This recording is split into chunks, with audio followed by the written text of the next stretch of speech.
What's going on? Matt Savoca here from Awesemo.com, bringing you the DraftKings NFC Championship game contenders video.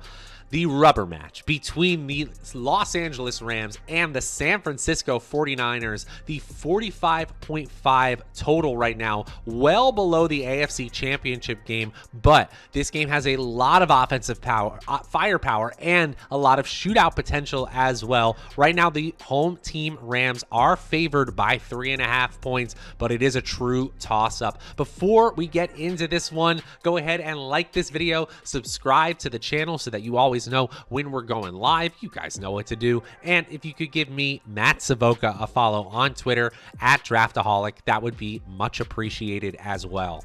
We'd also like to thank our presenting sponsor, FanUp. If you haven't checked out FanUp, go ahead and check them out today. Now is the best time to do it because they've got contests for the NFL and the NBA. They've got the NFL Conference Chaos contest, which has $4,000 going to first place, and you can join it for only $10, and they have NBA contests with over $1,000 in prizes. You can use promo code Awesemo to get 2,000 bonus points, which is the equivalent of $20 to use on their site when you sign up. Again, with that promo code Awesemo, there's no deposit required either. So check it out. Check out FanUp today. Okay, guys, on the screen, you see my 10 through 6 of my top plays for this NFC Championship game on DraftKings. And honestly, the salaries make this one really, really interesting. Not easy, but really, really interesting. You are going to have to make some tough choices on some amazing players here. Let's get into it. Number 10, Cam Akers, 27 total opportunities for Cam Akers, 24 rushes, including 6 in the red zone last week, an 81% snap share. It doesn't matter that he had 2 fumbles because they want him to be a thing. And if the passing game isn't as explosive as it has been in recent weeks, they might need a more balanced attack. That's where Cam Akers comes in. He's in the optimal lineup 27% of the time. His teammate Tyler Higbee sneaks in at 28% of the time. He is clearly the third option on this Los Angeles Rams team, but he continues to get used in the red zone, and the team has such a high potential offensively that you want to use him at a salary discount compared to the other starting tight end on this slate. Then there's Van Jefferson, who's been banged up. I'm not saying go crazy on Van Jefferson, but I think I understand why the Sims are putting him in optimal lineups. He's that salary-based concession we have to make that makes sense, right? Because he's on the field enough when healthy. Obviously, if he doesn't play, don't play him at all in any of your lineups. But right now, with that questionable tag, we have him in the optimal lineup a solid 30% of the time. A much safer option with seriously high ceiling is Odell Beckham, who gets into the optimal lineup 30% of the time as well. And we should see that optimal lineup percentage shoot up if Jefferson is ruled out for this game. Even if he's in, Beckham has a clear role on this team and is being utilized in the red zone so often that he's seen 6 touchdowns since coming over from the Cleveland Browns. Just finally a good fit for Odell Beckham. He's clearly back, though the second best player on his offense by far. And then at number 6, George Kittle. George Kittle has been relatively quiet over the last 4 weeks. His 4 receptions for 63 yards was the most receiving yards he's had over the last 4 weeks. But we're just a couple weeks removed from that 3-week stretch where he averaged 141 receiving yards, had no lower than 93 receiving yards, and had 181 receiving yards at his very best. Scoring 30 fantasy points about 5% of the time, and it has a solid 10-point median projection. George Kittle is a really good player waiting for a huge game here. Doesn't quite crack the top 5. Who does? Let's watch and find out. At number 5, Eli Mitchell. And yes, Deebo Samuel is still getting lots of touches in the backfield, but Eli Mitchell is still getting a ton of work. Last week, 21 total opportunities, including 4 targets, the most he's had in a game since week 12. I mean, Eli Mitchell doesn't have the highest ceiling here.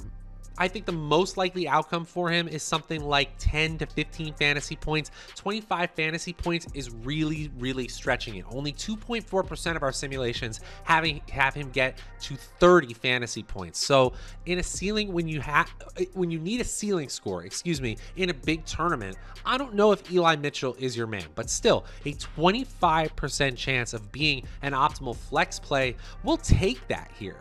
I mean, this is a tough matchup, no doubt about it. The Rams are the #1 team among all playoff qualifying defenses in PFF team defensive grades, and the median projection is only so-so. But still, I really like Eli Mitchell with the guaranteed volume. He's in the optimal lineup 31% of the time. At number 4, quarterback Jimmy Garoppolo, and boy, this is a tough one to recommend, right? 6 fantasy points in week 19 against the Dallas Cowboys, the wild card weekend, I should say. 4.2 fantasy points in the divisional round. This is a team that relies on the run. No doubt about it. I'm not telling you to go overboard on Jimmy Garoppolo, but he is a quarterback on a 1-game slate. He is in the optimal lineup as a flex play 30% of the time. I can't believe it, but he has nearly an 8% chance or a little over 8% chance of scoring 30 fantasy points. He did have a 27-point game earlier this season. I guess it's possible. He had 316 passing yards in a game against this same Los Angeles Rams defense. I don't expect that to happen here, but a 14.2 median projection, getting back to the land of the typical quarterback scorers, that sounds about right. The salary is low enough so that you're going to want him as a value. I don't want him as a captain really at all here, but he's still in the optimal lineup 38% of the time. Good enough for number 4. At number 3, Matthew Stafford, and Stafford had the game of his life against the Tampa Bay Buccaneers, essentially flawless. I mean, he had no interceptions, 2 touchdowns, 366 passing yards, 9.6 yards per attempt, and of course that bomb to Cooper Kupp to seal the win. Once he's running down and getting everyone lined up to spike the ball, it's an amazing play and an amazing way to end that divisional round game.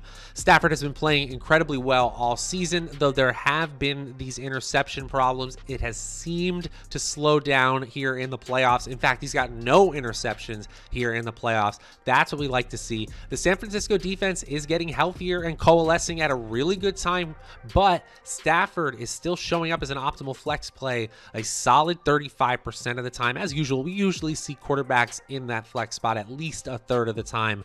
Well, when they're not players like Jimmy Garoppolo. And Stafford has a solid 12% chance of being an optimal captain play. I like Stafford. I'm probably going to be a little bit under the field. I just think that San Francisco knows him well. It doesn't mean the Rams are definitely going to lose. I just think he gets kept in check. He is my number 3 play in the optimal lineup 47% of the time. At number 2, and this might be surprisingly low for some, Cooper Kupp is my number 2 player on this DraftKings 1-game slate, and I really like him at the captain spot. Honestly, I'm going to be well over the field at the captain spot. And while he has a 37% chance of being an optimal flex, personally, I think I'm going to go well under that. Again, just because I'm trading it off. The ceiling games are what I'm chasing here. In the lineups that Kupp is in for me, it's because I believe he can score 30 points again. And I said last week that it felt like a 30-point game was kind of bubbling under the surface for Cooper Kupp. That's exactly what we got against the Tampa Bay Buccaneers. 9 receptions, 183 receiving yards, and he could absolutely do that again. He's got a 30% chance of scoring 30 fantasy points once again. And he's got a 20-point median projection, but I'm not looking for that median projection. I'm looking to shoot for the moon, and that's where Kupp comes in. I know the salary is a lot. I know it changes the makeup of the rest of my lineup when I spend so much at that captain spot, but I am going for it with Cooper Kupp. He is the best player in football, but in terms of optimal lineup percentage, at least for this 1-game slate, he comes in at number 2. Now, before I reveal my final play, my number 1 play on DraftKings for this NFC Championship game, I just want to remind you guys, go ahead and like this video, subscribe to the channel, and hit that notification bell so that you always know when we're going live. You guys know what to do. And if you guys could give me, Matt Savoca, a follow on Twitter at Draftaholic, that would be much appreciated as well. We'd also like to give one more shout out to to our presenting sponsor, FanUp, NBA contests, NFL contests, and an awesome promo using the promo code Awesemo, AWESEMO. You can check it out on the bottom of the screen. Gets you 2,000 bonus points, which is the equivalent of $20 to use on the site. Really cool stuff. Check it out today. Okay, let's get into my number one play on DraftKings for this NFC Championship. At number one, this is a surprise, Deebo Samuel. And not a surprise in the fact that Deebo can absolutely outscore Cooper Kupp. But really what this is showing us is that salary differential, $12,200 for Kupp, $10,000 for Deebo Samuel. That is enough for at least an optimizer to continually choose the median projection for Samuel, which is actually really darn high, nearly 24 fantasy points over Cooper Kupp, a whole lot. Now we can try to fit them both in, but that gets really, really tough. Deebo Samuel is the best player on the 49ers right now. I mean, on 3rd and 7 with the game on the line in the 2-minute drill, they are running it up the gut with their wide receiver, and he's getting it easily against the Green Bay Packers. Deebo Samuel is in a league of his own as a rusher at the wide receiver position.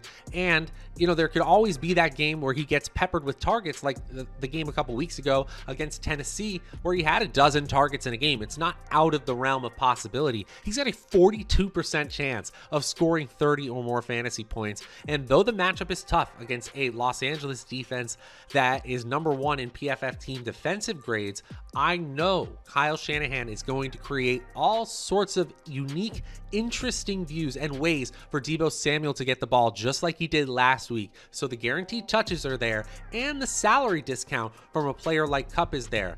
I don't mind if you say, no, you're wrong here. I'm going in on Kupp instead. That makes all the sense in the world to me. But in optimal lineup percentage, Deebo Samuel is number one in the optimal lineup 63% of the time.